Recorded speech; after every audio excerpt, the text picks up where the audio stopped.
Hey, welcome to Pepe's Plants YouTube channel. Today we're on a field trip and we're in West Palm Beach at Mounts Botanical Garden right off of Military Trail.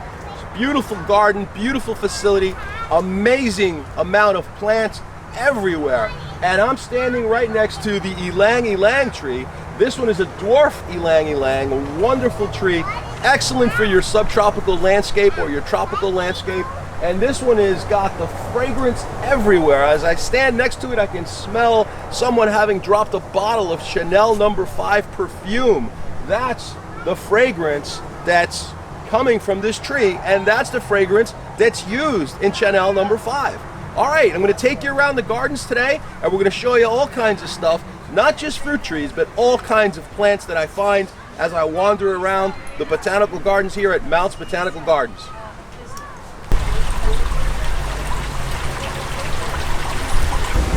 Now, let me tell you a little story about these roses right here.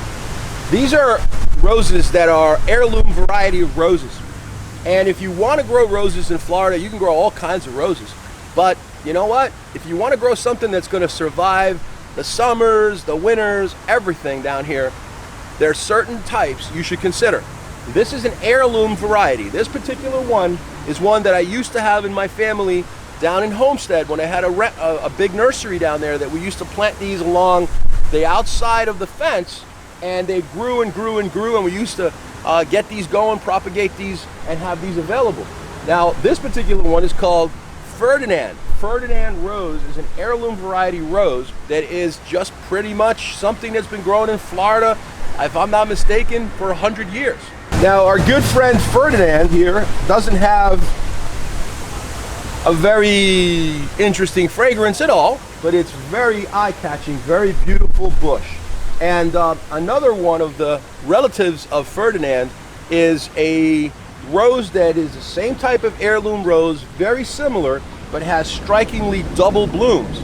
And that variety is called Louis Philippe. Louis Philippe is another great rose you can grow in Florida all summer long, and very easy to take care of, also very easy to propagate. I'm not 100% sure if you can clearly see this on the video, the intensity of the color.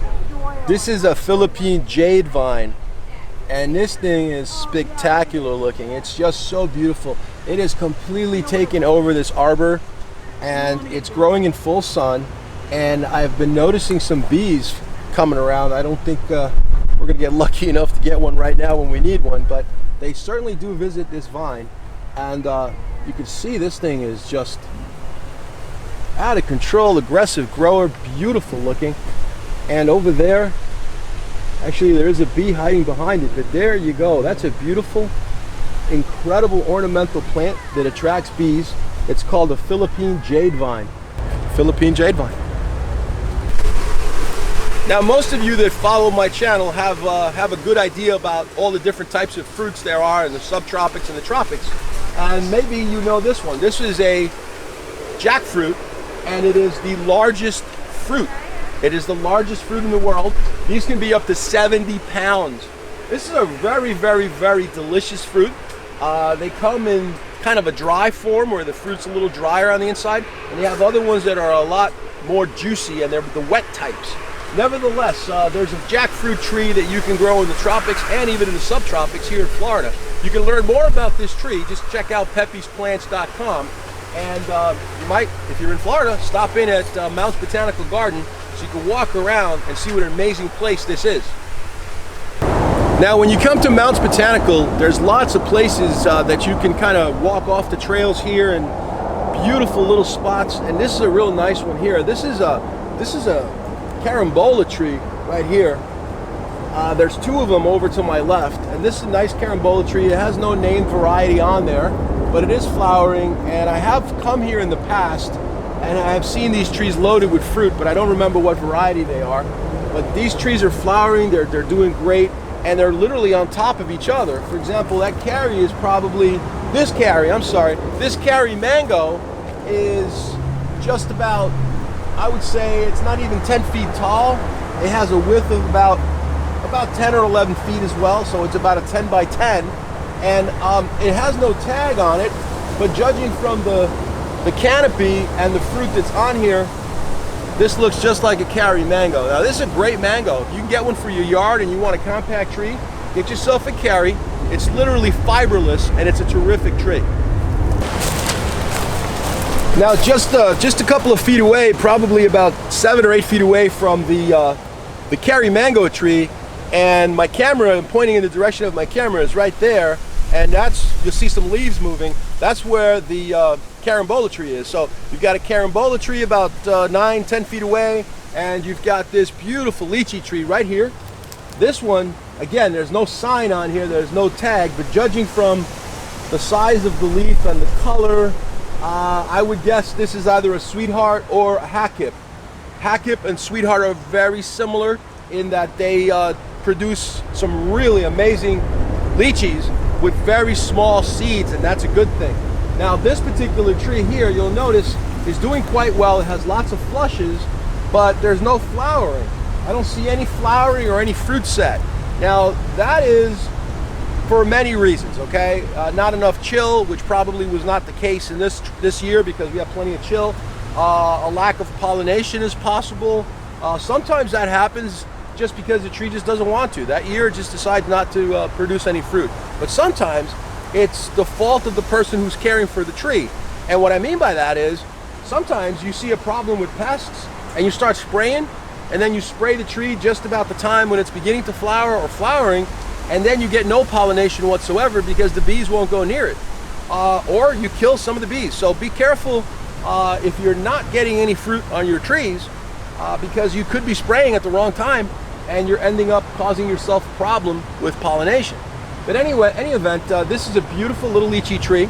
And one more point I'm going to make about lychee trees is they love, obviously, the full sun. They also really need to have some wind protection, because all this small new flushes of growth are very vulnerable to the wind.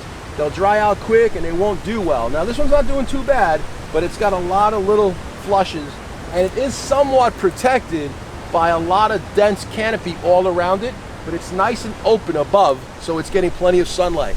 So if you'd like to get yourself a lychee tree, consider a lychee variety called hackhip, or you can try and get yourself some sweetheart. Now over here on my right is the Barbados cherry, also known as acerola.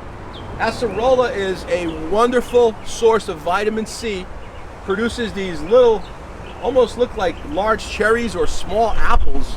I don't know exactly how you want to describe what you're seeing here, but these guys are kind of sweet and tart at the same time.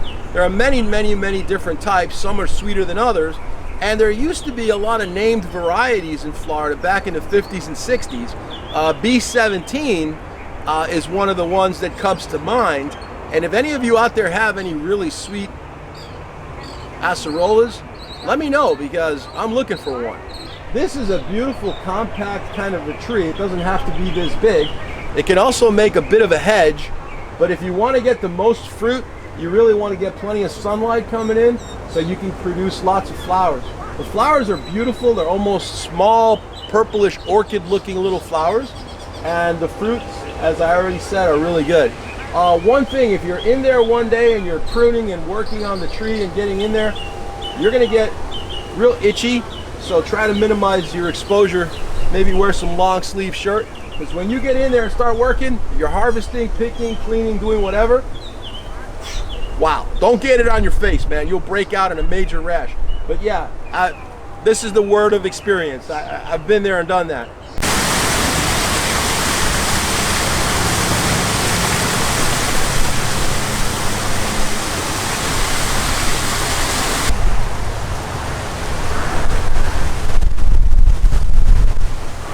Now this is Flash, the marlin.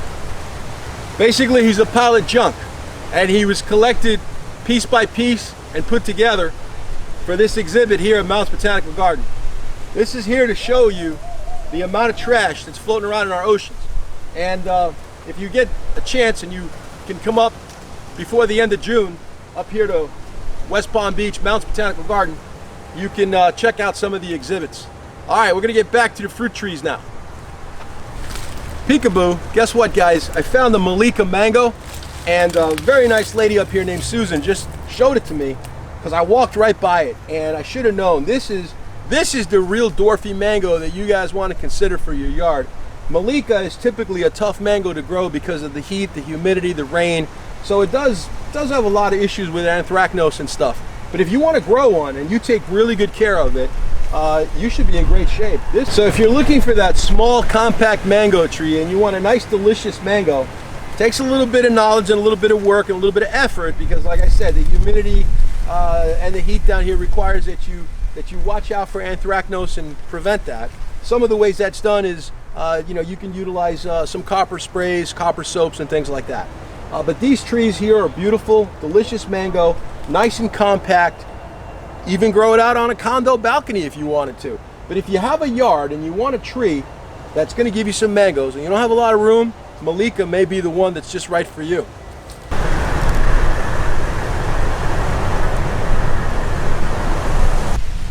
All right, I'm standing underneath a fig tree, and this fig tree is called Ficus religiosa.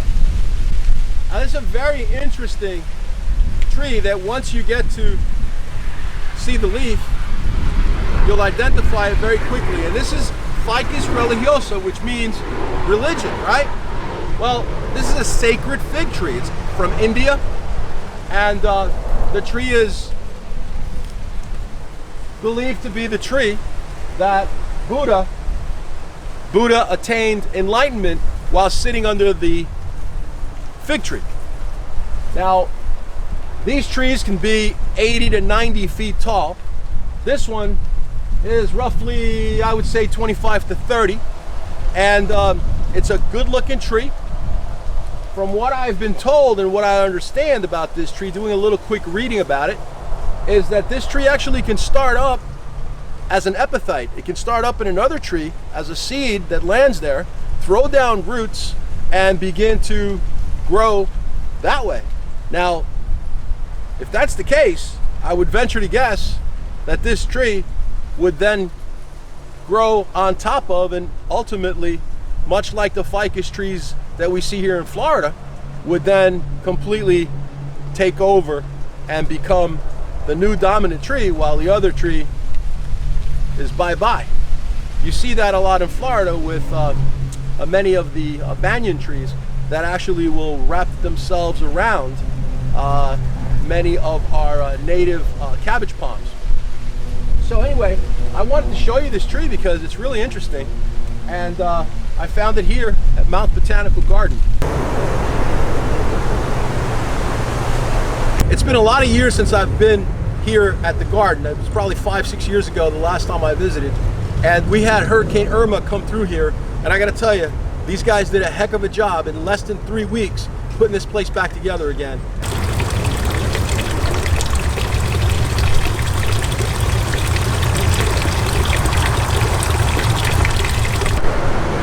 And back here behind me is the Baobab here at Mounts Botanical that's actually sleeping right now. It's not even leafing out. I don't see any leaves on it, but it's not dead, it's alive. It just hasn't decided to flush out yet. And I have a couple of these small ones in the yard back at my house, and one of them is beginning to flush out real nice, and the other one is still looking a bit like this one with absolutely no signs of life whatsoever. But the Baobab is a really, really interesting tree, and you can learn more at pepesplants.com. Hey everybody, thank you so much for tuning in to my YouTube channel. I just wanted to sign off saying that if you look at this tree right here, this is the regular ylang-ylang tree. This tree is like a 40-foot tree. It's a beautiful tree. In the beginning of the video I showed you the dwarf. Well, this is the regular ylang-ylang. And I've got to go because in about 5 minutes they're going to close the gate and I'm stuck in here and I'll never get out. So hey everybody, if you want to see more videos like this or another more comprehensive video about Mounts Botanical Garden, please leave a comment. Let me know what you thought of it. You might want to hit that little subscribe bell, the little bell, you know, the one that's down there that says subscribe and then there's a bell. That'll give you all the updates. Thank you so much. Good to see you. We'll see you again.